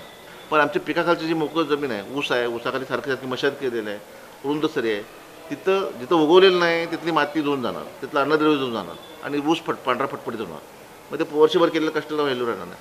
तर आम्हाला ते लोकेशन स्पेसिफिक जे आहे ते संशोधनाने चालना द्यायला प्रयोगी करायला लागते. तर हे तिथलं केलं तर मग लोकांचं उत्पन्न वाढेल. लोकांच्याकडं नॉलेज नसल्यामुळे एकतर आम्ही जे काय आपण सगळेजण बोलतोय हे तर ह्याच्या मागची एक पार्श्वभूमी आहे. एकतर माझं शिक्षण झालं असेल, कोणतं मला एक्सपोजर मिळालं, एखादं वाचायला मिळालं, बघायला मिळालं, ऐकायला मिळालं, त्यातून आमची थोडीफार बुद्धी तयार झाली आणि आपण काहीतरी बोलण्याचा प्रयत्न करू. पण जे गावातला माणूस आहे त्याला संधीच मिळाली नाही, तर त्या माणसानं आमच्यासारखं चांगल्या विचारानं काम करावं असं शक्य होऊ शकत नाही. त्यामुळे प्रत्येकाच्या घरापर्यंत माणसापर्यंत नॉलेज पोहोचवण्याची व्यवस्था करायला पाहिजे आणि नॉलेजची व्यवस्था डिसेंट्रलाइज करायला पाहिजे, ती शेतकऱ्यांचीच असायला पाहिजे. कारण आज कसं होतं आहे, मी शासनाचा आहे, मी माझ्या लेवलला प्रयत्न करेन, कारण प्रत्येकाची जी मती आहे काय आहे त्याप्रमाणे तो काम करतो. तो त्याचं काम करतो, पण त्याला पाहिजे तेवढं काम, शेतकऱ्याला पाहिजे तेवढं काम करू शकणार नाही. त्यामुळे शेतकऱ्यांचीच व्यवस्था तयार झाली. प्रत्येक गावात सगळे शेतकरी सोसायटीचे आहेत. म्हणजे मी तुम्हाला मुद्दा मांडकर करेन की आमच्या जिल्ह्यामध्ये 29 आम्ही शेतकरी उत्पादक कंपन्या केल्या आणि त्याचं फेडरेशन करू शकलो. कारण आज कसं कृषी सेवा केंद्रात जर गेला तर तिथं जी विक्रीची गोष्ट आहे ही तांत्रिक स्वरूपातली नाही, तर तिथं मार्जिन ड्रिव्हन आहे. म्हणजे समजा माझ्याकडे 5 प्रकारचं तणनाशक आहे जे आवश्यक आहे, समजा 18 टप लागणार आहे, तर 5 कंपन्यांचं आहे. तर मी सगळ्यात चांगलं क्वालिटीचं आणि माफक दरात देण्याचा उद्देश माझा नसणार आहे. माझा उद्देश असणार आहे की सगळ्यात जास्त फायदा कुठल्या बाटलीत मिळणार मी ते देणार. मग जर ज्यावेळी ती शेतकरी उत्पन्न कंपन्यांची जी व्यवस्था असेल तर ती कंपनी ऑटोमॅटिक त्यांच्या लोकांचं जे आहे ते त्याचं हित सांभाळू शकते. त्यामुळे पहिल्यांदा महत्त्वाची गोष्ट आहे की एकतर पहिल्यांदा व्यवस्था तयार करणं आवश्यक आहे. जो शेतकरी, प्रत्येक शेतकरी त्याला जोडला जाईल, प्रत्येक शेत त्याला जोडलं जाईल. त्या शेतामध्ये मला वाटलं तर मी जाणार नाही, तर ती शेतकरी उत्पादक कंपनीची जी एक्सपर्टाईज असतील, कृषी विभागाची टप्प्याटप्प्याने गरज फक्त ठराविक बाबीमध्ये असेल की हिने जावं त्या प्रत्येक प्लॉटमध्ये महिन्याला समजा 100 एकर क्षेत्र आहे, 500 एकर क्षेत्र, प्रत्येक 100 एकरला ॲक्च्युली कन्सल्टंटची गरज आहे. कारण तुम्ही विचार केला तर एवढी मोठ्या प्रमाणात शेतीमध्ये साधनं वापरतो आम्ही. आज कोल्हापूर जिल्ह्याचा पाण्याचा पुरवठा जो अजून सुटलेला सहजासहजी सुटलेला नाही. फक्त कोल्हापूरला पाणी लागतं 1.25 कोटी लिटर पर डे. आणि आम्ही एका हेक्टर उसाला जे पाणी देतो ते जवळपास 2.5 ते 4.5 कोटी लिटर पाणी देतो. ही पाण्याची आवश्यकता असली तर द्यायला पाहिजे, पण त्याची आवश्यकता नाही. त्यात आम्ही निम्म्यामध्ये 30% 40% पाण्यामध्ये आम्ही तेवढंच पेक्षा जास्त उत्पन्न काढू शकतो. पण हे करण्यासाठी आम्हाला साक्षीदार आणावं लागेल, त्याचं साधनं द्यावं लागतील, ज्यांना करून घ्यावं लागेल. आणि हे प्रत्येक गोष्ट कसं होतं, एक माणूस जर 5 गावात असिस्टंट असला तर ती माहिती पोचू शकत नाही. जो म्हणतो मी साहेब हे काय करायचं तेवढंच सांगू शकतो, पण शेतकऱ्याला टोटल तंत्रज्ञान देण्यासाठी तो त्याला समोर दिसला पाहिजे. ह्यासाठी महत्त्वाची गोष्ट आहे की गाव लेवलला प्रत्येक 100 एकरला एक कन्सल्टंट पाहिजे. तो कन्सल्टंट शेतकरी उत्पादक कंपनीच्या अंतर्गत काम करेल. ती कंपनी त्या लेवलला असेल, जसं की आता गाव लेवलला सोसायटी येतात दुग्ध उत्पादन करणारे, तर त्या दुधाचं संकलन झालं पुढचं ट्रान्सपोर्ट सगळ्या गोष्टी सोप्या होत्या. त्यामुळे दूध उत्पादन व्यवसाय सहजपणे वाढला. बाकीचे व्यवसाय वाढू शकत नाही कारण त्याचं व्हॅल्यू चेनच नाही, सप्लाय चेन नाही. तर पहिल्यांदा ही स्ट्रक्चर जर तयार केलं, प्रत्येक शेतकरी जर शेत आहे, प्रत्येक शेतकऱ्याने प्रत्येक शेत जर संस्थात्मक पातळीवर जोडला गेला, आणि मग जिल्हा लेवलला फेडरेशन त्यांच्याकडे स्वतःचे एक्सपर्ट असतील 5, जसे की आज डाळिंब बागायतदार संघ आहे, द्राक्ष बागायतदार संघ आहे, ते आंतरराष्ट्रीय खेळतीचे तज्ज्ञ आणतात, आफ्रिकेतनं येतात, कुठनं येतात आणि बेस्ट टेक्नॉलॉजी त्या लोकांना देतात. म्हणजे तंत्रज्ञान दिलं, नॉलेज दिलं, मशिनरी सामुग्री जो व्यक्तिगत लेवलला घेऊ शकणार नाही, तर काय होईल, त्या लोकांची कार्यक्षमता वाढेल. आणि कार्यक्षमता आणि हवामानाचा अंदाज या सगळ्या गोष्टी जर त्या लोकांना मिळाल्या तर ते निर्णय वेळेत घेऊ शकते, चांगला घेऊ शकते आणि चांगलं काम करू शकते, वेळेत करू शकते. आणि हे जर केलं तर मग पुढचं काम सुटू शकते. हा एक पार्ट झाला. दुसरा भाग आहे तो विक्री व्यवस्थेचा पण भाग आहे. माल तयार झाला तर पुढं काय करायचं. जसं चांगला माल आला तर त्याला दर मिळण्याची शक्यता कमी आहे. कमी माल मिळाला तर दर मिळेल चांगला, पण उत्पन्नच आपल्याकडे शिल्लक नाही. तर दोन्ही गोष्टीची जोखीम पण इथं करू शकतो. आपल्याला माहिती आहे गेल्या वर्षी जूनमध्ये मी कोकणात होतो, जूनमध्ये 100 रुपयापेक्षा कमी काजूचा दर होता आणि खचून 3च महिन्यामध्ये तो 180 रुपयाच्या पुढे गेला. शेतकरी प्रत्येक 500 शेतकरी 510 व्यापाऱ्यांना त्यांनी माल दिला. मग मागाशी म्हटलं प्रत्येकाची डिलिंग कॅपॅसिटी नव्हती, त्यानं किती 100 रुपये नका तर 102 रुपये 5 रुपये देऊन टाकला माल. पण आम्ही हे जो माल घेतला असता तो एखाद्या गोडाऊनमध्ये साठवू शकलो असतो, ती वाहतूक एकच करू शकलो, आम्ही त्यातला 80 रुपये जरा होते किंवा 50 रुपयाचा फायदा मिळू शकलो असतो. म्हणजे जी प्रत्येक गोष्टीसाठी आहे ना, जे शेतकऱ्याला हेलपाटे मार लागतात ते बंद होऊन जाईल. आणि एक चांगलं एकदा नेटवर्क तयार झालं, कारण माहिती हवामान बदलाच्या अनुषंगानं असू दे, उत्पादन वाढीच्या अनुषंगानं असू दे किंवा उत्पादन नियोजनाच्या अनुषंगानं असू दे, प्रत्येक गोष्टीला माहितीची गरज आहे. आज जर आम्हाला कळालं की ठराविक वर्षी दरवर्षी असं सायकल आहे की फेब्रुवारीच्या दरम्यान की टोमॅटो सगळ्यात खाली येतो आणि थोड्याच दिवसानंतर आता टोमॅटो परत 40-50-100 रुपयावरती जाणार आहे. आम्हाला हे कळलं नाही की आम्ही मार्केट इंटेलिजन्समध्ये 40 वर्षाचा डेटा आहे. तर मी परवा पण आम्ही खरीप हंगामामध्ये सांगितलं युनिव्हर्सिटीला की दर मार्केट कमिटीमध्ये 20-25 वर्षाचा डेटा आहे मार्केट कमिटीचा. म्हणजे भेंडी किती आली, टोमॅटो किती आला, दरवर्षीचा आवक किती आहे, मिनिमम प्राईस किती आहे, मॅक्झिमम प्राईस किती आहे, ह्या सगळ्या गोष्टी तिथं येतात. जर आणि सांख्यिकी विभाग जो आहे विद्यापीठात असू दे तर त्यांच्याकडे ॲनालिसिस करण्याचं मॉडेल आहे. जर 20 वर्ष माणसाचं कसं मार्केटमधलं जे बिहेवियर आहे हे जर त्या मशीनमध्ये जर घातलं तर पुढं फोरकास्टिंग काय ते ऑटोमॅटिक करू शकतं. पण आमचं एकमेकाचं ताळमेळ नाही कोणाचं. तर हे जर एकमेकाला माहिती देऊ शकलो तर ते मॉडेल देऊ शकतो. नाही टोमॅटो आहे ना त्यावेळी दर कमी केला पाहिजे, त्यावेळी वाढला पाहिजे. ह्याचा फायदा 2 प्रकारचा आहे. शेतकऱ्याला दरही मिळेल, म्हणजे 100 रुपये दर मिळणार नाही कदाचित काही लोकांना, पण अपेक्षा ऑप्टिमम रेट मिळेल आणि ग्राहकांना कायमस्वरूपी स्थिर रेट मिळेल. एवढंच नाही, आपण फक्त हे आहे ना उत्पादनाच्या प्रक्रियेमध्ये आम्ही 4 महिने 3 महिने वर्षभर काम करू शकतो. पण दुर्दैवाची दुसरी गोष्ट आहे की जी 2च मिनिटात घडते ती विक्री व्यवस्था.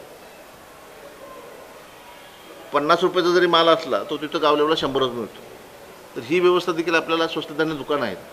स्वस्त धान्य दुकानाचा हा वापर कसा होतो, महिन्यातून 15 म्हणजे महिन्यातून एक आठवडाभरात त्यांचं स्वस्त धान्य दुकानाची विक्री होते.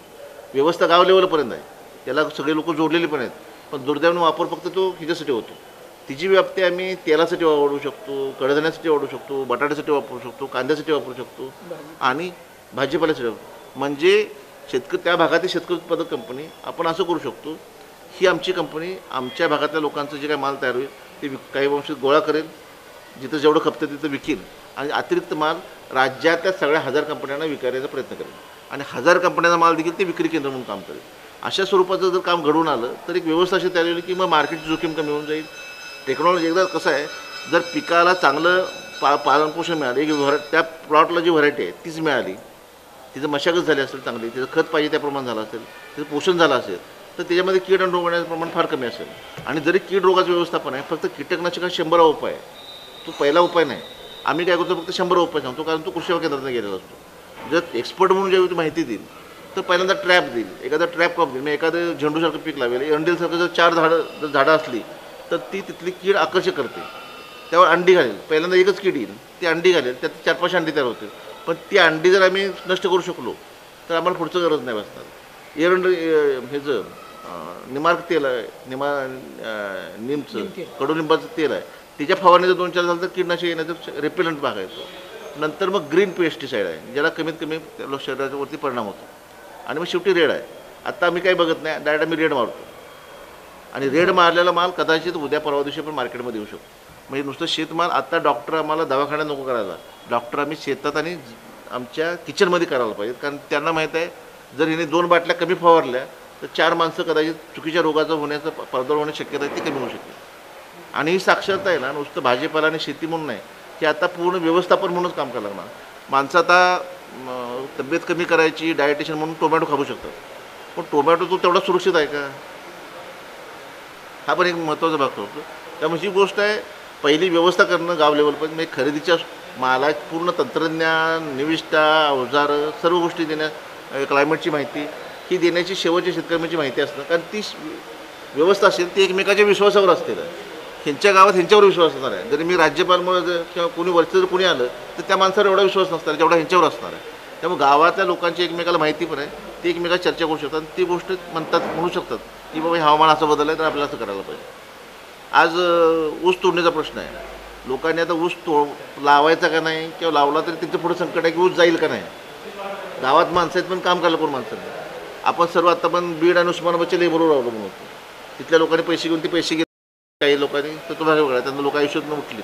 पण आता पुढची गरज आहे की आमच्या भागात पर्याय व्यवस्था काय होऊ शकते. मग त्या काळात आम्ही एकत्र काम करू शकतो का. मला 100 टन सगळ्या गावाचा ऊस तोडता येणार नाही, पण आम्ही रोज 1-2 टन तोडू शकतो का. मग ही घडवून आणायला लागणार. त्यामुळं व्यवस्था तयार करणं आणि व्यवस्था वेगवेगळ्या डिपार्टमेंटच्या बरोबर जोडली गेली, मग ह्यांच्याकडे काय गोष्ट आहे ती मिळेल, त्यांच्या अपेक्षा काय ते आम्हाला कळतील, ह्यांची काय अपेक्षा, आणि मग त्या सगळ्या गोष्टी आम्हाला प्रत्येक शेतकऱ्यांना पोहोचवण्याची व्यवस्था जर तयार झाली की जी शेतकऱ्यांचीच असल्यामुळं ती तेवढ्याच दिमागात चालू शकेल. नाहीतर अदरवाईज कसं होतं की तुमचं उत्पन्न वाढलं किंवा तुमचा ऊस पाण्यात बुडला, ह्याच्या माझ्या पगाराशी जो पण संबंधित नाही तो पण कोणाचा काय फारसा त्यावर परिणाम करणार नाही. आणि मग लोकलाही संशोधन आहे, जिथं आता हे म्हटलं की तिथं आमचं पुरानं बुडतंच तर बुडणार त्याला पर्याय पीक द्यावं लागेल. बरं ठीक आहे, ते 3 महिने आम्ही सोडून काही लोकांनी आता करडेचा हे केला, काही लोकांनी वैरणीचा विषय घेतला आहे, सायलेचा घेतला आहे. तर ते वेगवेगळ्या विषयावरती मी त्या तालुक्यातलं त्या सिच्युएशन बघून आम्हाला पीक पद्धतीमध्ये काही बदल करण्यासाठी काम करावं लागेल.